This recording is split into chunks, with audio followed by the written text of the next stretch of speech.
Hi guys, welcome to my channel Yamune YouTube channel. ನಾನು ನಿಮ್ಗೆ ಇವತ್ತೇನು ತಿಳ್ಸೋಕೆ ಬಂದಿದ್ದೀನಿ ಅಂತ ಅಂದರೆ, ಪನ್ನೀರ್ನಲ್ಲಿ ಹೇಗೆ ಈಸಿಯಾಗಿ ಪನ್ನೀರ್ ಮಸಾಲ ಮಾಡ್ಕೊಳೋದು ಅಂತ ಹೇಳ್ಬಿಟ್ಟು ತಿಳ್ಸೋಕೆ ಅಂತ ಬಂದಿದ್ದೀನಿ. ವೆಯ್ಟ್ ಲಾಸ್ಗೂ ಕೂಡ ಇದು ಹೆಲ್ಪ್ ಆಗುತ್ತೆ, ಹಂಗಾಗ್ಬಿಟ್ಟು ತಿಳಿಸೋಣ ಅಂತ ಬಂದಿದ್ದೀನಿ. ಅದಕ್ಕಿಂತ ಮುಂಚೆ ನೀವು ನನ್ನ ಚಾನಲ್ನ ಸಬ್ಸ್ಕ್ರೈಬ್ ಮಾಡಿಲ್ಲ, ಸಬ್ಸ್ಕ್ರೈಬ್ ಮಾಡಿ. ಹಾಗೆ ಪಕ್ಕದಲ್ಲಿ ಕಂಟಿರೋ ಬೆಲ್ ಬಟನ್ನ ಕ್ಲಿಕ್ ಮಾಡಿ ಆಲ್ ಆಪ್ಷನ್ನ ಕ್ಲಿಕ್ ಮಾಡ್ಕೊಳ್ಳಿ. ಬನ್ನಿ ಗಾಯ್ಸ್, ವಿಡಿಯೋನ ಸ್ಟಾರ್ಟ್ ಮಾಡೋಣ. ಫಸ್ಟು ನಾನು ದೊಡ್ಡದಾಗಿರುವಂಥ ಒಂದು 3 ಈರುಳ್ಳಿನ ಹೆಚ್ಕೊಂಡಿದ್ದೀನಿ ನೋಡಿ. ಅದಾದಮೇಲೆ ಒಂದು 7ರಿಂದ 8 ಹಸಿಮೆಣ್ಸಿನ್ಕಾಯಿ ಹೆಚ್ಕೊಂಡಿದ್ದೀನಿ ನೋಡಿ. ಅದಾದಮೇಲೆ ಸಣ್ಣಗೆ ಮೀಡಿಯಮ್ ಸೈಜಿಂದು 2 ಟೊಮೊಟೊನ ಹೆಚ್ಕೊಂಡಿದ್ದೀನಿ. ಬನ್ನಿ ಈಗ ಸ್ಟಾರ್ಟ್. ನೆಕ್ಸ್ಟು ಇಲ್ಲಿ ಪನ್ನೀರ್ನ ಕ್ಯೂಬ್ಸಾಗಿ ಹೆಚ್ಕೊಂಡಿದ್ದೀನಿ ನೋಡಿ. 100 ಗ್ರಾಮ್ ಪನ್ನೀರ್ ತೊಗೊಂಡಿದ್ದೀನಿ ನಾನು ಇಲ್ಲಿ ಬಂದುಬಿಟ್ಟು. ಬನ್ನಿ ಈಗ ಹೇಗೆ ಮಾಡೋದು ಅಂತ ತೋರಿಸ್ತೀನಿ. ಇಲ್ಲಿ ನೋಡಿ, ಒಂದು ಬಾಣಲಿಗೆ ಸ್ವಲ್ಪ ಎಣ್ಣೆ ಹಾಕ್ಬಿಟ್ಟು ಮೆಣಸಿನ್ಕಾಯಿ ಈರುಳ್ಳಿನ ಚೆನ್ನಾಗಿ ಮಾಗಿಸ್ಕೊತೀನಿ ನೋಡಿ. ಸ್ವಲ್ಪ ಫ್ರೈ ಆಗೋ ಥರ ಇರಬೇಕು. ಮೆಣಸಿನ ಯಾಕೆ ಹಾಕಿದ್ದೀನಿ ಅಂದರೆ, ಖಾರ ಏನಾದರೂ ಇದ್ದರೆ ಎಣ್ಣೆಲಿ ಮಾಗೋದ್ರಿಂದ ಖಾರ ಆಗಲ್ಲ, ಹಂಗಾಗ್ಬಿಟ್ಟು ಮೊದಲೇ ಮೆಣಸಿನ್ಕಾಯಿ ಹಾಕ್ತೀನಿ. ಈಗ ಈರುಳ್ಳಿ ಬೇಯಬೇಕು ಅಂತ ಅಂದರೆ ಸ್ವಲ್ಪ ಪುಡಿ ಉಪ್ಪನ್ನ ಹಾಕ್ತೀನಿ ನೋಡಿ.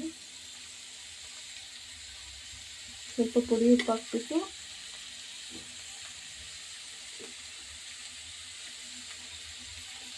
ಹಾಗೆಯೇ ಸ್ವಲ್ಪ ಅರಿಶಿನ ಹಾಕ್ತೀನಿ ನೋಡಿ. ಇದು ಮಾಡಲಿ, ಅದಾದಮೇಲೆ ವಿಡಿಯೋ ಕಂಟಿನ್ಯೂ ಮಾಡೋಣ.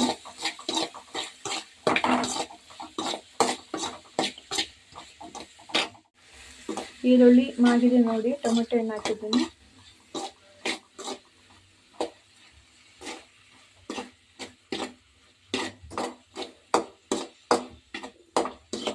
ಕಮ್ಮಿ ಹುಳಿ ಇಟ್ಕೊಳ್ಳಿ, ಯಾಕೆ ಅಂತ ಅಂದರೆ ಜಾಸ್ತಿ ಹುಳಿ ಇಟ್ಕೊಳೋದ್ರಿಂದ ಬೇಗನೆ ಈರುಳ್ಳಿ ಅದೆಲ್ಲ ಸೀದೋಗ್ಬಿಡುತ್ತೆ. ಹಂಗಾಗ್ಬಿಟ್ಟು ನಾನು ಸ್ವಲ್ಪ ಲೋ ಫ್ಲೇಮ್ನಲ್ಲಿ ಇಟ್ಕೊಂಡಿದ್ದೀನಿ.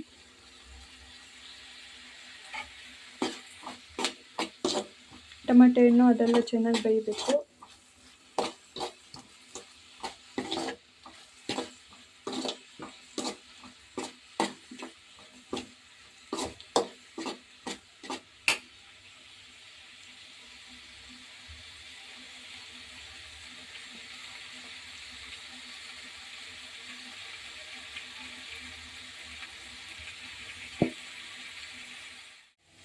ಈಗ ಟೊಮೆಟೊ ಹಣ್ಣು ಬೆಂದಿದೆ ನೋಡಿ. ನಾನಿಲ್ಲಿ ಬಂದುಬಿಟ್ಟು ಸ್ವಲ್ಪ ಅಚ್ಕಾರದ ಪುಡಿ, ನಾನು MTL ಯೂಸ್ ಮಾಡೋದು. ಇದು ಬಂದುಬಿಟ್ಟು ಪುಲಾವ್ ಮಸಾಲ ತೊಗೊಂಡಿದ್ದೀನಿ ಸ್ವಲ್ಪ. ಅದಾದಮೇಲೆ ಸ್ವಲ್ಪ ಪೆಪ್ಪರ್ ಪೌಡ್ರ್ ತೊಗೊಂಡಿದ್ದೀನಿ. ಇದನ್ನೆಲ್ಲ ಹಾಕ್ಬಿಟ್ಟು ಮಿಕ್ಸ್ ಮಾಡ್ತೀನಿ ನೋಡಿ.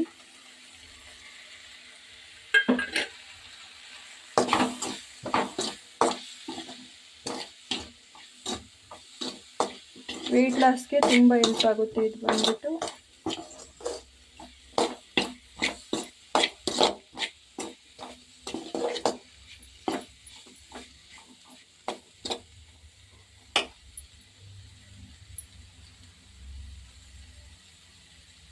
ನಾ ಬಂದುಬಿಟ್ಟು MTR ಅಚ್ಕಾರದ ಪುಡಿ, ಪುಲಾವ್ ಮಸಾಲ ಮತ್ತು ಪೆಪ್ಪರ್ ಪೌಡ್ರ್ 3 ಕೂಡ ಹಾಕಿದ್ದೀನಿ ನೋಡಿ.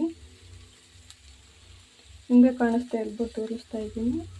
ಇದು ಸ್ವಲ್ಪ ಮಾಡಲಿ, ತೋರಿಸ್ತೀನಿ ನೋಡಿ.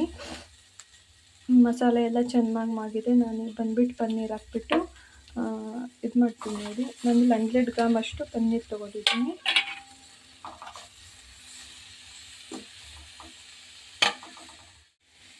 ಈಗ ಪನ್ನೀರ್ ಹಾಕ್ಬಿಟ್ಟು ಪನ್ನೀರ್ಗೆ ಮಸಾಲ ಅಷ್ಟು ಇಳ್ಕೋಬೇಕು, ಆ ಥರ ಬಿಟ್ಟಿದ್ದೀನಿ ನೋಡಿ. ಇದನ್ನು ಒಂದು 5 ಮಿನಿಟ್ಸು ಈ ಥರ ಪನ್ನೀರನ್ನ ಇದು ಮಾಡಿಬಿಟ್ಟು ಈ ಪನ್ನೀರ್ಗೆ ಮಸಾಲೆ ಎಲ್ಲ ಇಳ್ಕೊಂಡಾದ್ಮೇಲೆ ನೀವು ಕೆಳಗೆ ಇಳಿಸ್ಕೊಂಡು ಇದನ್ನು ನೀವು ಹಂಗೇನಾದ್ರು ಸೈಡ್ ಡಿಶ್ಶಾಗಿ ತಿನ್ಬೋದು, ಅಥವಾ ನೀವು ಚಪಾತಿ ಅಥವಾ ಪೂರಿ ಅಥವಾ ನೀವು ರೊಟ್ಟಿ ಯಾವುದಕ್ಕಾದ್ರೂ ಸೈಡ್ ಡಿಶ್ಶಾಗಿ ತಿನ್ಬೋದು.